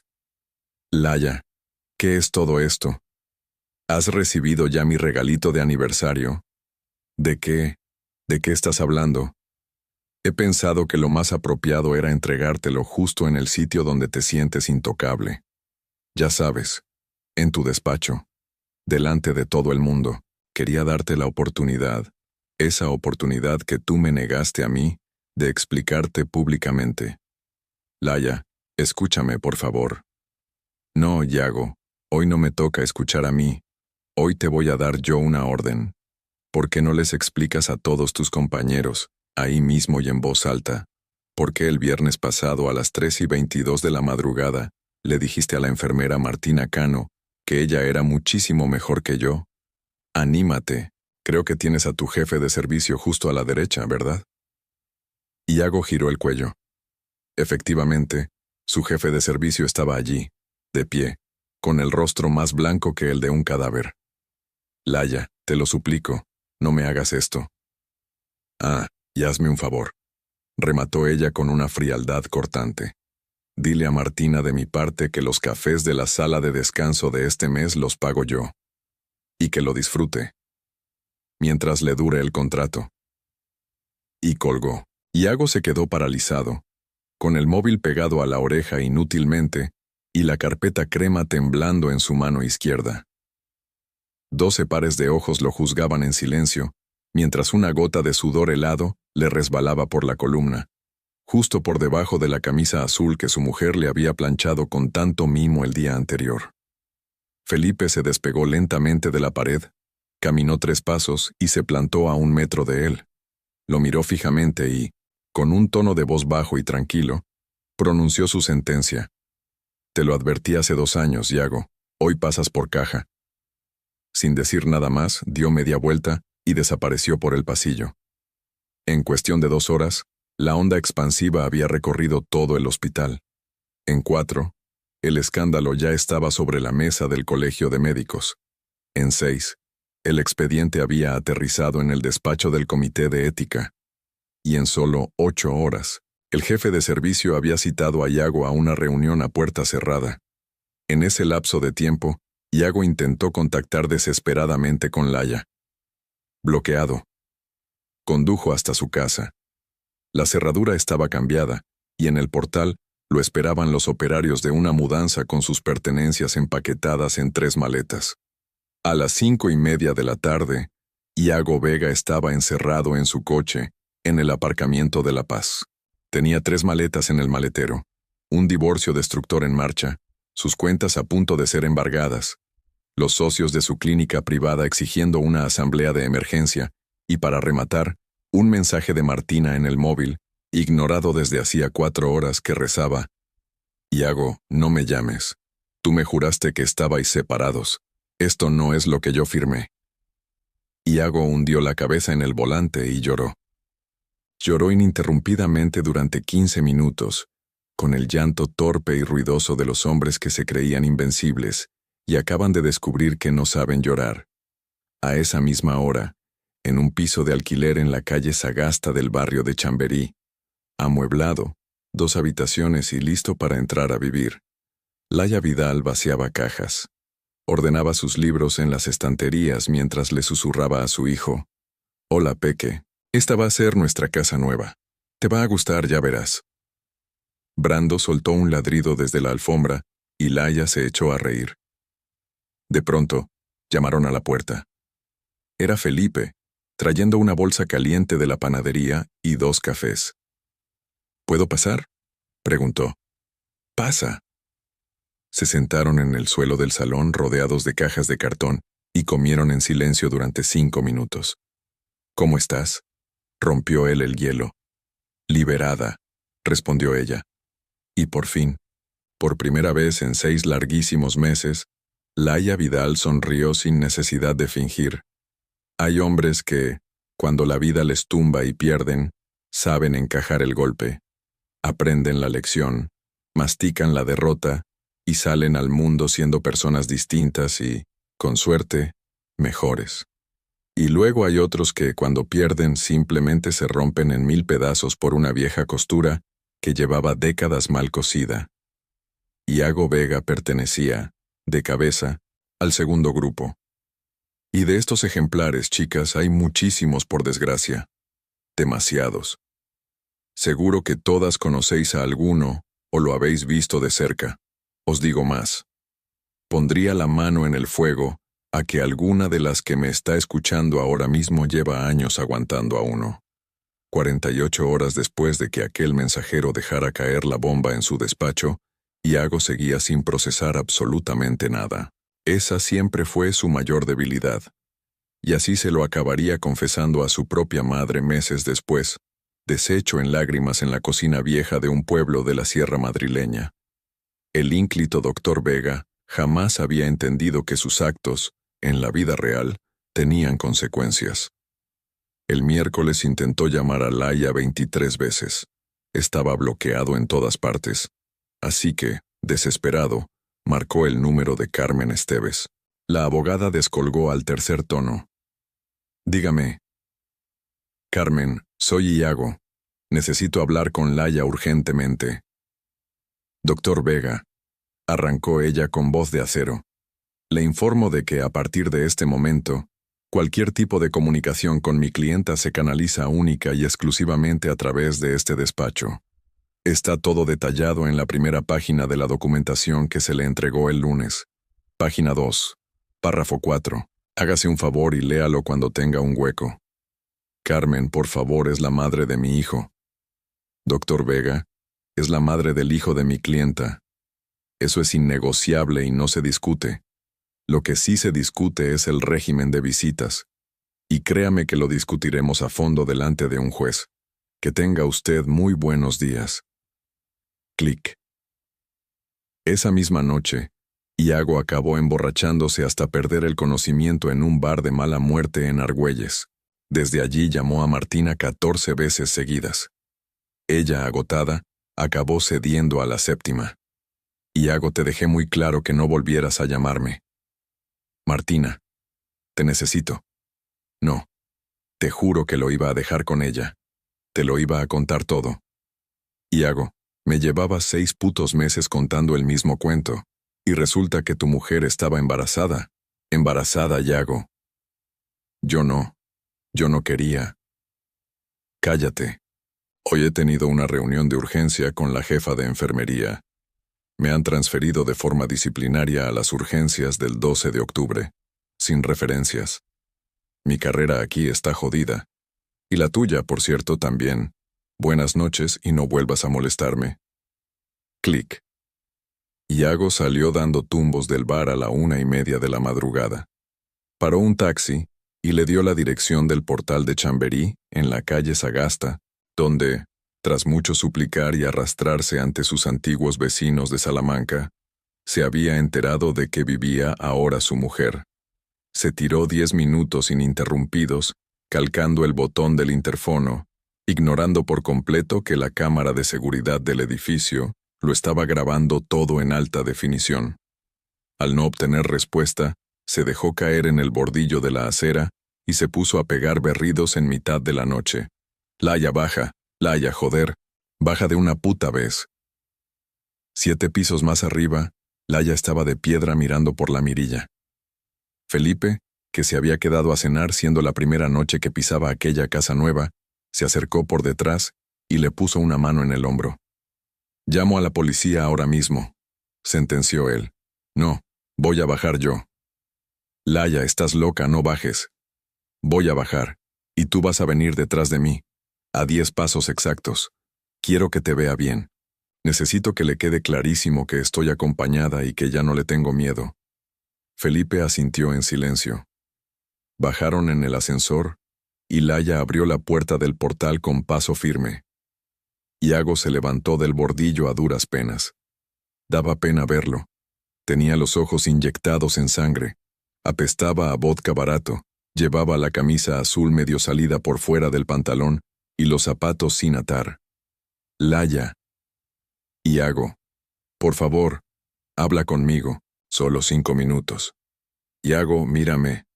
Son las 2 de la madrugada. Mi vecina del segundo piso está embarazada.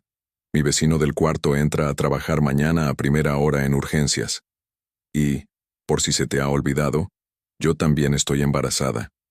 ¿Te das cuenta del puto espectáculo y de la falta de respeto que estás montando? Laia, escúchame. Te lo suplico. Yo no.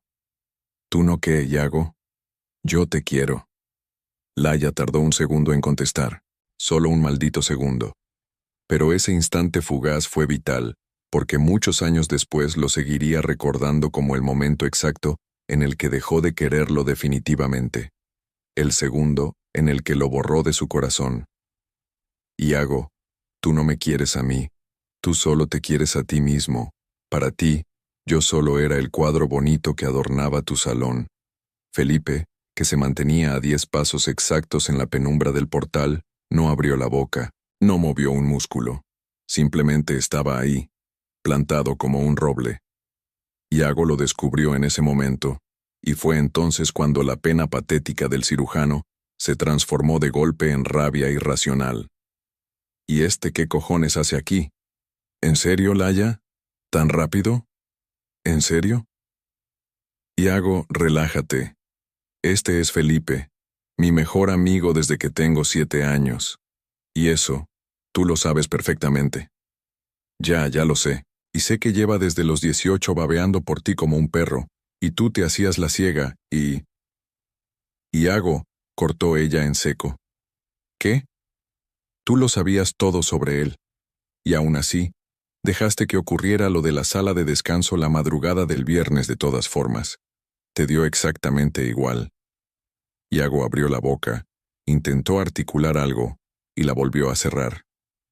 Luego la abrió de nuevo, buscando aire, pero las palabras habían muerto en su garganta, y allí, plantada en una acera de la calle Sagasta, en pijama y con un abrigo por encima, protegiendo su barriga con una mano, Laia pronunció la frase que terminaría de salvarle la vida.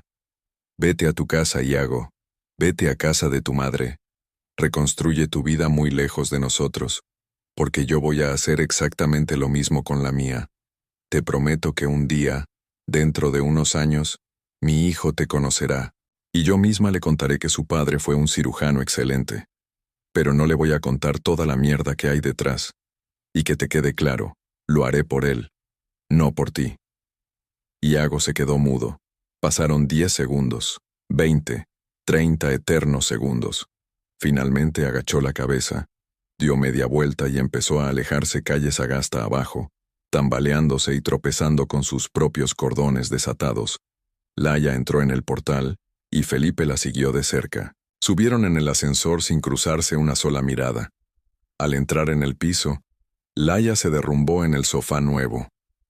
Felipe se quedó de pie bajo el marco de la puerta del salón, metiéndose las manos en los bolsillos, sin saber muy bien qué hacer consigo mismo. Laia levantó la cabeza y lo miró fijamente. Felipe. Dime. Aún no estoy lista para nada de esto. Para nada. Lo sé, Laia, lo sé de sobra. Pero algún día lo estaré, y yo también lo sé. Entonces Felipe le regaló una sonrisa chiquitita, contenida, sincera y cargada con 20 años de paciencia acumulada. Llevo 29 años esperándote, Laia. Créeme que unos cuantos más no me asustan en absoluto. Chicas, os lo digo con la mano en el corazón, la paz que transmite un hombre así, un hombre que sabe estar, que sabe esperar y que respeta tus tiempos de esa manera. Ojalá nos cruzáramos con uno de estos todos los días de nuestra vida. 3 semanas después de aquella noche, el Iago Vega intocable dejó de existir. Fue suspendido temporalmente de empleo y sueldo en La Paz por el Comité de Ética, a la espera de que concluyera una investigación interna. Acto seguido, los socios de su clínica privada le invitaron, amablemente, a vender su 25% de las acciones para no salpicar al negocio. Y aunque el bloqueo de sus cuentas bancarias se levantó a los 2 meses, tras declarar y regularizar a regañadientes la dichosa cuenta andorrana, la multa de Hacienda fue tan salvaje que se llevó por delante todos y cada uno de los ahorros de su vida. Totalmente arruinado, Iago tuvo que hacer las maletas y volver a mudarse con Sofía, su madre, a un piso de 3 habitaciones cerca de Atocha. Ella lo acogió como hacen siempre las madres de verdad, sin pronunciar jamás un «te lo dije». Le preparaba el cocido los domingos y le seguía lavando y planchando las camisas. Hasta que, una fría tarde de invierno, un mes después de la mudanza, no aguantó más y se lo preguntó. «Hijo mío, ¿tú eres realmente consciente de todo lo que has perdido?» «Sí, mamá, lo sé». «No, hijo, te engañas, no lo sabes. Empezarás a saberlo dentro de 15 años, cuando tu propio hijo te ponga excusas porque no tenga ningunas ganas de venir a comer contigo los domingos». Yago no encontró fuerzas para responder. Clavó la mirada en el plato que tenía delante y empezó a llorar muy despacio, tragándose las lágrimas en silencio. Sofía se acercó y le acarició la cabeza con la misma ternura con la que lo hacía cuando él tenía 7 años. Llora, hijo. Llora todo lo que te haga falta ahora. Pero prométeme que no le harás esto a tu hijo. Esa puerta sí que puedes intentar cerrarla bien. Madrid, mes de diciembre. Laia ya estaba de 20 semanas, y la barriga empezaba a dibujar una curva evidente bajo sus jerseys de invierno. Su rostro se veía más descansado, pero lo que más había cambiado eran sus ojos. Esos ojos ya no miraban hacia adentro buscando respuestas, ya no se preguntaban constantemente qué estaba haciendo mal. Hay una mirada, chicas, que se les pone a las mujeres cuando por fin dejan de aguantar lo que nunca merecieron aguantar. Es una mirada tranquila, segura, de pura redención. Y os aseguro que esa mirada, en el fondo, vale 1000 veces más que cualquier anillo o cualquier alianza. Durante aquellas semanas, Felipe había estado presente en la medida exacta y perfecta. Ni 1 milímetro de más, ni uno de menos. Iba a buscarla al despacho los viernes por la tarde, simplemente porque un día de noviembre ella había dejado caer de pasada que los viernes le apetecería caminar un rato con alguien por la Castellana antes de cenar. Le mandaba un mensaje escueto los lunes por la mañana, justo antes de entrar a su primera operación en el quirófano, con una sola palabra. Día. Era su forma de decirle, aquí estoy, hoy también te tengo presente. E incluso le había montado el armario del cuarto del bebé en el piso de Sagasta. Se presentó un sábado entero, sin que ella se lo pidiera, y lo armó en 4 horas, sin parar ni para almorzar. Pero no había pronunciado ni una sola palabra sobre sus sentimientos.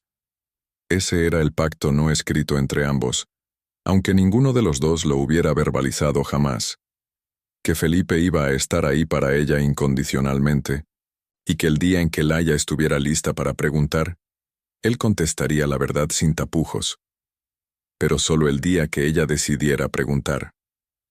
Un sábado a mediados de diciembre, Felipe se plantó en el piso a las 11 de la mañana cargado con 2 cajas planas de IKEA, un par de cafés de la cafetería de abajo y una bolsa repleta de botes de pintura azul muy suave.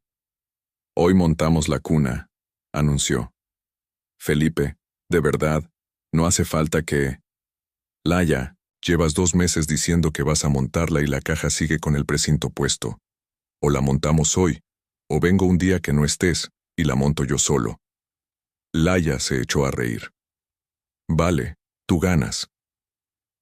Fueron 3 horas de trabajo a dúo. Felipe tirado en el suelo, rodeado de instrucciones indescifrables y peleándose con el destornillador eléctrico, y Laia sentada en una silla, con un cojín mullido en la espalda, encargándose de pasarle los tornillos uno a uno. Hablaron poco. Brando dormía plácidamente enrollado en una manta, mientras en el altavoz sonaba bajito y de fondo un disco viejo de Joaquín Sabina. A mitad de la faena, con la cuna medio ensamblada, Felipe se sentó en el suelo apoyando la espalda contra la pared. Cogió su vaso de café ya tibio, le dio un sorbo y se aclaró la garganta. Laia, dime, te tengo que contar una cosa que llevo 20 años queriéndote contar. Laia se quedó mirándolo fijamente, y por puro instinto, se llevó la mano a la barriga. No era miedo, era la simple costumbre de protegerse. Felipe, déjame, por favor. Si me cortas ahora no voy a ser capaz de decirlo. Ella asintió. Vale. Yo te quiero desde que teníamos 14 años. Felipe soltó la frase despacio, sin bajar la mirada al suelo ni subir el volumen de su voz. Se lo dijo mirándola directamente a los ojos, sin titubear ni un segundo, como si llevara 20 años exactos ensayando esa misma confesión delante del espejo de su baño. Me fui de Madrid hace 2 años precisamente porque no podía soportar verte casada con él, y volví a la ciudad solo porque mis padres ya están mayores. En septiembre, cuando empecé a ver la forma en que él te estaba tratando y todo lo que te estaba haciendo. Intenté avisarte una vez en aquella cafetería de Chamberí. Tú me dijiste que dejara de meter cizaña. Te ofendiste muchísimo. Así que yo me callé y dejé pasar 2 años más, porque sabía perfectamente que si insistía y te lo repetía, me ibas a cerrar la puerta en las narices para siempre. Y sinceramente, prefería estar lejos de ti pero seguir existiendo en tu vida de alguna forma, que no existir en absoluto. Felipe, espera. Déjame terminar. Felipe cogió aire y respiró hondo. La madrugada de aquel viernes, cuando me llamaste destrozada desde el coche, te juro por lo que más quiero que no sentí ninguna victoria. No sentí te lo dije. Lo único que sentí fue una pena inmensa. Sentí dolor por ti, una rabia asquerosa hacia él, y mucha rabia hacia mí mismo por no haber sabido decírtelo a tiempo. Por eso, Laya, te lo digo hoy y lo dejo aquí, encima de la mesa. Yo te quiero. Y voy a hacer todo lo que tú necesites. Y si lo único que necesitas es un buen amigo, voy a ser el mejor amigo que tengas. Y si algún día, un día cualquiera, sin prisas, sin demandas y sin calendarios, quieres que sea otra cosa, ahí estaré. Y si resulta que nunca quieres dar ese paso, pues ahí estaré también, montándote cunas. Laya no articuló palabra. Se levantó muy despacio de la silla y se sentó a su lado en el suelo de madera, cruzando las piernas como pudo por culpa de la barriga. Le agarró la mano y, con mucha suavidad, se la colocó encima de su vientre. Y fue entonces, exactamente en ese preciso instante. El bebé soltó la primera patada fuerte. Felipe sintió el golpe vibrar bajo la palma de su mano y se quedó congelado. Levantó la vista hacia Laya. Ella tenía los ojos empañados en lágrimas, pero le estaba regalando una sonrisa inmensa. «Hola, Peque», le susurró Felipe a la barriga con la voz rota. «Soy Felipe. Aún no soy nadie importante, pero que sepas que estoy aquí». Laya soltó una carcajada llorosa. Se rió y lloró todo al mismo tiempo mientras le apretaba la mano con fuerza. No le contestó con grandes discursos. No le dijo un te quiero ni un yo también, ni le hizo promesas de futuro.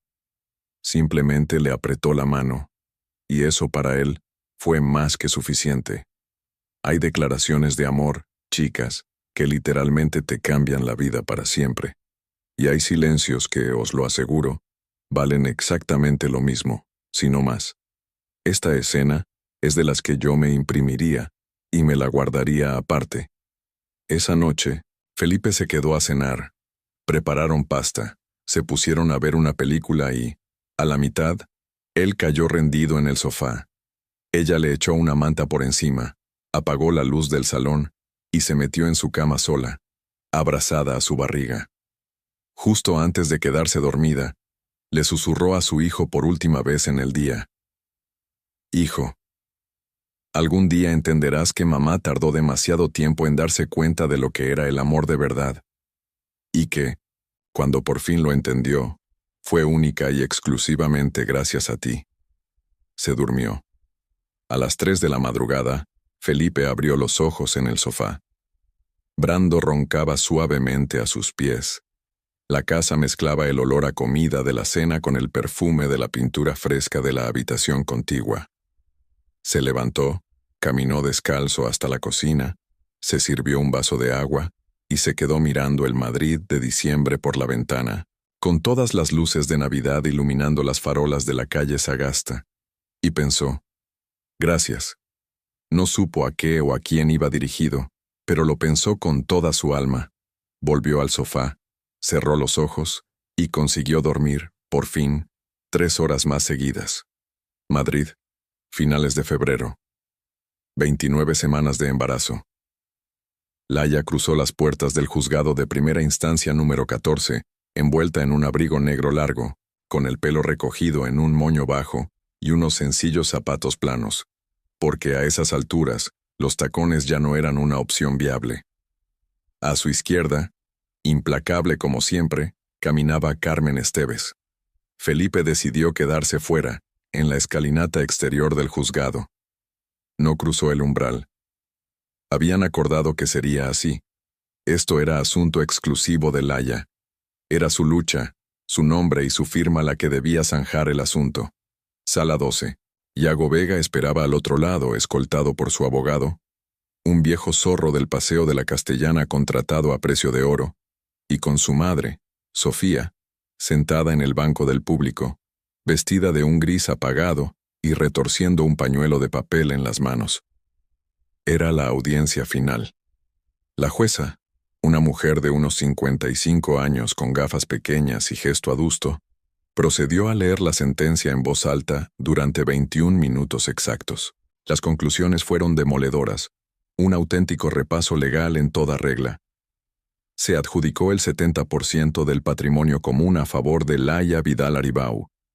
Todo ello en concepto de compensación por su dedicación al hogar, la pérdida de oportunidades profesionales derivada del embarazo, los gastos médicos asumidos en absoluta soledad y, sobre todo, como reparación moral directa por el incumplimiento de los deberes conyugales de su marido, algo que había quedado debidamente acreditado. La custodia del menor por nacer se otorgó de forma unilateral a la madre. Para el padre, se estableció un régimen de visitas estrictamente supervisado durante los 2 primeros años de vida del niño. 2 sábados al mes, durante 2 horas, y siempre en un punto de encuentro autorizado, con la posibilidad de revisar las condiciones al cumplir los 2 años, siempre y cuando no se registraran incidencias. La pensión alimenticia se ajustó milimétricamente no solo a los ingresos declarados de Yago, sino también al capital que previamente había intentado ocultar. Y el broche final, el uso y disfrute de la vivienda conjunta del barrio de Salamanca, recayó en la demandante hasta que el menor alcanzara la mayoría de edad, otorgándole a Yago un plazo máximo de 30 días para recoger sus pertenencias personales y abandonar el inmueble de forma definitiva. Yago Vega acató la sentencia en completo silencio. Su abogado, conociendo el percal, le había suplicado que no intentara recurrirla. La famosa cuenta andorrana, las grabaciones de la cámara de seguridad del portal de la calle Sagasta, dando tumbos de madrugada en pleno descontrol etílico, la transcripción literal del audio de la sala de descanso, y los demoledores informes disciplinarios del Comité de Ética del hospital formaban un muro de hormigón armado. Recurrir a aquella sentencia solo habría servido para alargar inútilmente la agonía, sumar costas judiciales astronómicas y terminar de dinamitar lo poco que quedaba de su reputación pública.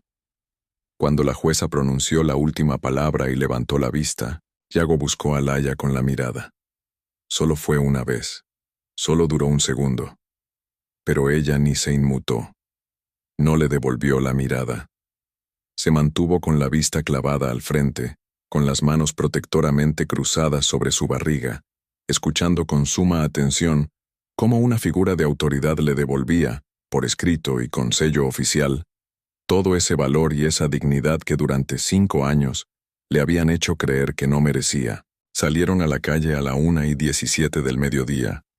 En el pasillo del juzgado, Carmen envolvió a Laia en un abrazo inmenso y duradero. Le susurró algo al oído, unas palabras que se perdieron en el eco de los juzgados y que solo ellas dos llegaron a escuchar. Acto seguido, Laia emprendió el descenso por la gran escalinata. Muy lentamente, una mano apoyada en la fría barandilla de piedra y la otra descansando sobre su vientre. Y allí, justo al pie de las escaleras envuelto en un abrigo oscuro, y con las manos metidas en los bolsillos estaba Felipe. Sin haber entrado, simplemente esperando. Cuando Laia pisó el último escalón, se detuvo frente a él. Lo miró a los ojos y esbozó una sonrisa. Una sonrisa chiquitita y cansada, pero inmensamente plena y completa. ¿Café?, ofreció ella. Café, aceptó él. Hay finales en esta vida que llegan acompañados de confeti, gritos y grandes fuegos artificiales. Y luego hay otros que simplemente aterrizan con la calma de un café caliente a la 1:30 de la tarde un martes cualquiera. Y os aseguro, chicas, que estos últimos son los que suelen durar para siempre. Caminaron juntos hasta una cafetería tranquila en la calle Hortaleza, Pidieron 2 cafés con leche y un par de tostadas. Apenas cruzaron un par de palabras. A las 2:20, Felipe alargó el brazo y le tomó la mano por encima de la mesa. No hubo un gran gesto de romanticismo de película. Lo hizo con una calma serena. Laia, dime, ¿hoy es un buen día? Sí, lo es. Y mañana va a ser otro buen día. También. Se quedaron callados otro rato, observando el trasiego de la calle a través del ventanal. Sabían que Brando estaba durmiendo a salvo en casa. La calefacción de la cafetería quizás estaba un poco alta, y el aire olía reconfortantemente a café recién molido y a pan tostado. Fue Laia quien finalmente rompió el silencio. Felipe. Sí. La doctora me ha dicho que viene para el 7 de abril. Más o menos, ya sabes. ¿Vas a estar ahí? Voy a estar. Gracias. No me las des. Laia hizo una pausa mínima, cogió aire y soltó. Felipe, dime. Yo creo que... Voy a aprender a quererte, despacio, si te parece bien. Felipe sonrió, una sonrisa lenta, profunda, una de esas sonrisas que llevan macerándose 29 años enteros antes de salir a la luz. Me parece perfecto, susurró. Pidieron un segundo café y salieron del local pasadas las 4. Caminaron tranquilamente por la calle Fuencarral, sin ninguna prisa, mirando distraídamente los escaparates de Navidad que los comercios ya se habían empeñado en montar con 2 meses de antelación. Sabían que Brando los esperaba moviendo la cola en casa. Sabían que la cuna ya estaba perfectamente montada y que la pared del cuarto de su hijo lucía un precioso azul suave. Y sobre todo, sabían que la sentencia definitiva, doblada en 4 partes, dormía plácidamente dentro del bolso de Laia. Madrid, primavera. Una tarde tranquila de mayo de un año cualquiera, exactamente 2 años después de aquel divorcio. En el Parque del Retiro, la hierba aún conservaba la humedad del riego matutino. Era uno de esos cielos limpios y azules que en Madrid solo duran un par de días y se disfrutan a precio de oro. Mateo Vidal Aranguren, y sí, legalmente era Vidal, porque así lo decidió su madre el día del registro civil, y porque Felipe, sin exigir absolutamente nada a cambio, firmó meses después un documento de paternidad afectiva no biológica. Corría desbocado por el césped. Perseguía una pelota de fútbol roja y a un Brando que ya estaba algo mayor, pero que le seguía el ritmo como buenamente podía. A sus 22 meses de vida, Mateo tenía el pelo castaño claro, idéntico al de su madre, y unos inmensos ojos verdes. Unos ojos que eran la copia exacta de los de un hombre que a estas alturas ya apenas aparecía en escena. Y ojo, que nadie se equivoque. No había amargura en esta parte de la historia. Yago Vega cumplía con sus 2 sábados al mes y sus 2 horas de visita en un aséptico punto de encuentro. Lo hacía con rigor y disciplina, porque había aprendido la lección a base de las hostias de la vida. Se había mudado a un piso pequeño en Atocha, logró recuperar su licencia profesional tras la sanción del comité, y ahora pasaba consulta en una discreta clínica privada de la periferia. Ya no daba grandes ruedas de prensa ni era el cirujano estrella de los congresos nacionales. No estaba en la cima, pero tampoco en la miseria. Simplemente, la vida lo había puesto en su sitio. Quien sí estaba presente en la vida de Mateo era Sofía, su abuela. Iba a ver al niño todos los miércoles sin falta a la salida de la guardería, porque Laia, demostrando una vez más la clase que tenía, le había abierto las puertas de su casa sin rencores ni condiciones. Y Sofía, que no era ninguna tonta, la quería como a la hija que nunca tuvo. Mientras tanto, en un banco del Retiro, Laia leía concentrada el denso dossier de un nuevo caso. Trabajo propio de una socia plena, título que ostentaba desde que Carmen, aquel enero, le ofreció la codirección del despacho y ella no dudó en aceptar. Levantó la vista de los folios, buscó a Mateo con la mirada y sonrió. Felipe apareció y se sentó a su lado, trayendo 2 cucuruchos de helado. Le pasó uno. Laia, dime, ¿sabes lo que estaba pensando? Dime, que el amor de verdad nunca grita, solo se queda a tu lado. Laia se quedó callada saboreando esas palabras durante un segundo eterno. Después, se inclinó, le dio un beso suave en la mejilla y le cogió el helado de la mano. Felipe. Sí. Ese piso de Sagasta se nos está quedando pequeño. Felipe no contestó enseguida. Le dio un bocado a su propio helado, miró a Mateo, que seguía persiguiendo a Brando a lo lejos, y una sonrisa se dibujó en su cara. Si quieres, miramos algo más grande. Si quieres, miramos algo más grande juntos, precisó ella. Felipe la miró a los ojos, con esa sonrisa lenta, antigua y tan suya. Laia, dime. Llevo 29 años esperando a que digas eso. Laia soltó una carcajada. Una risa abierta, luminosa y sin disimulo. El tipo de risa que solo le salía natural desde que se plantó en la treintena y mandó al carajo su antigua vida. Allá a lo lejos, Mateo se tropezó y cayó al césped, pero en lugar de llorar, soltó una carcajada y se levantó él solito mientras Brando le lamía la cara de alegría. Madrid, a su alrededor, seguía siendo ese Madrid vibrante de mayo. Y por cierto, en el bolsillo interior del abrigo de Felipe, había escondida una cajita pequeña de terciopelo azul. Llevaba allí guardada 2 meses enteros, esperando el momento adecuado. Pero aquel momento exacto, ese en el que Laia habló de buscar un piso más grande juntos, le pareció un momento lo suficientemente bueno, lo suficientemente real. Así que decidió no sacarla. Ya la sacaría la semana que viene. O al mes siguiente, cuando tocara de forma natural, total. Por primera vez en su vida sentía que tenía todo el tiempo del mundo por delante. Y aquí termina el guión, chicas. Aunque, siendo totalmente sinceras entre nosotras, esta clase de historias no terminan nunca. Solamente cambian de capítulo. Y vosotras, que me habéis aguantado hasta aquí, hasta el final de esta historia, decidme una cosa en los comentarios. Pero, ojo, pensadlo bien, ¿eh? No me contestéis lo primero que se os pase por la cabeza. Si os hubierais visto en la piel de Laia, si hubierais escuchado esa maldita frase desde el otro lado de la puerta entreabierta de una sala de hospital, a las 3 de la madrugada, embarazadas de 12 semanas y con el ridículo tupper de la cena recalentada quemándoos en las manos, ¿qué habríais hecho? ¿Le habríais cerrado la puerta con el mismo cuidado y sangre fría que tuvo ella, aguantando el tipo 3 días para luego reventarle la vida con un mensajero y una carpeta color crema? ¿O la habríais abierto de una patada, esa misma madrugada, y le habríais montado el escándalo del puto siglo allí mismo, delante de la enfermera Martina, de sus compañeros y de todo el hospital entero si hacía falta? Yo os digo lo que habría hecho yo, y me vais a perdonar, pero yo no soy tan fina como Laia.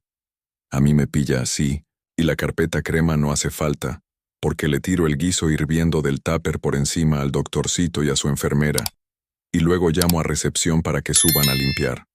La venganza en frío está genial para el cine, pero la satisfacción de un buen grito en caliente, eso no te lo quita nadie.